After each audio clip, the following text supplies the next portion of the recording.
क्या ये रिश्तों की डोर है या फिर साजिशों का जाल? क्या सौतेली माँ का प्यार सिर्फ दिखावा है या फिर सत्ता का खेल? और क्या रिमझिम के नाजुक कंधों पर इस पूरे परिवार का बोझ आ गया है? रिमझिम, एक बेटी, एक पत्नी, एक बहू, हर मुश्किल को सुलझाने की क्षमता रखती है, बस पति का साथ हो। लेकिन यहाँ तो कहानी कुछ और ही है। प्रैक्टिस तो हो नहीं पाएगी, कोरियोग्राफर जा चुका है, पर मेरा पर्सनल कोरियोग्राफर तो है ना। कौन है? आप हो ना। रिश्तों की ये उलझने, जहाँ एक पत्नी अपने पति से ही उम्मीद रखती है, वहीं पति अपनी ही मर्जी चलाने पर अड़ा है। अरे उठ जा, अरे अलार्म नहीं बजा, पर खतरे की घंटी जरूर बज रही है। टन टन टन टन। सुबह की शुरुआत ही डांट फटकार से। माँ 4 बजे उठकर पूजा करती हैं और 6 बजते ही बहू की चाय की फरमाइश। हमें सोने दीजिए, हमारी ब्यूटी स्लीप मत खराब करिए। ये डायलॉग सौतेली माँ और बहू के बीच की कड़वाहट को दर्शाता है। मासी ये दादी सा है और ये डब्बा इन्हीं का ही है। माफ कीजिएगा दादी सा। रिमझिम की मासी का प्रोटेक्टिव रवैया जो गलत फहमी का शिकार हो जाती है।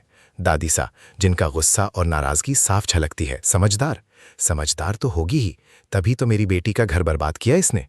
इस वाक्य से पारिवारिक दरारें और अतीत के घाव साफ नजर आते हैं। ये तो वही लड्डू हैं जो हम बना के लाए थे। माँ के हाथ के लड्डू, जिन्हें रिमझिम ने समीर के लिए सहेज कर रखा था। माँ के हाथ के लड्डू का क्या मोल होता है, ये मैं बहुत अच्छे से जानती हूँ।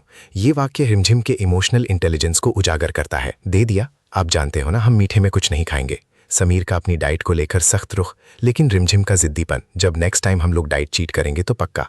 ये संवाद समीर के स्वभाव और रिमझिम के इरादों को दिखाता है। ये बतख है, वेरी नाइस। रिमझिम की चतुराई, राजा सा को लड्डू खिलाने का एक नया तरीका। 2 लड्डू? आपने ही तो कहा था 2 लड्डू, तो दे दिए। ये पल जहां रिमझिम अपनी बुद्धिमत्ता से समीर को लड्डू खिलाने में सफल हो जाती है, जीत का एहसास कराता है। इसका मतलब तुमने हमें ये लड्डू झूठ बोलकर खिलाया। दादी सा का क्रोध, ये दर्शाता है कि रिमझिम का असली मकसद यानी रिश्तों को सुधारना उल्टा पड़ गया। ये जो तुम कहती हो ना कि मैं दादी और पोते के बीच की दूरियां मिटाना चाहती हूँ, सच नहीं है।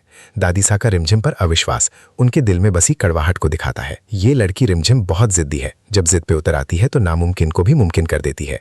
समीर का रिमझिम के जिद्दीपन को स्वीकार करना, लेकिन साथ ही चेतावनी देना।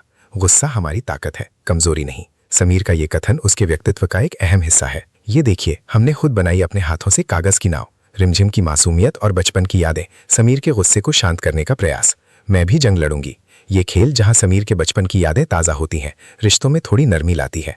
ये सारी फोटोज हमारी एक ही तो चीज़ बची थी हमारे पास। मासी का हताशा और सदमा, जब उसकी पुरानी तस्वीरें फाड़ दी जाती हैं। हमारा सब कुछ तो इस औरत ने छीन लिया। मासी का गुस्सा और दर्द जो रिमझिम पर बरस पड़ता है। ये रो क्यों रही है रिमझिम? मैंने क्या किया? रिमझिम की बेबसी और भ्रम हसीन की। अब तो उस रंजन को इस महल से बाहर जाना ही होगा। दादी सा का कड़ा फैसला, रिमझिम को महल से निकालने की तैयारी। मैं नहीं चाहती हूँ कि मासी इस महल से जाए, इसलिए आपके हुक्म के हिसाब से मैं यहाँ से जा रही हूँ। रिमझिम का बलिदान अपने रिश्ते और सम्मान के लिए। इस कहानी में हर पात्र के अपने रहस्य, अपनी मंशाएं और अपने संघर्ष हैं। क्या रिमझिम वाकई सबका दिल जीत पाएगी या फिर साजिशों के इस जाल में फंसकर रह जाएगी? ये देखना दिलचस्प होगा। भविष्यवाणियाँ।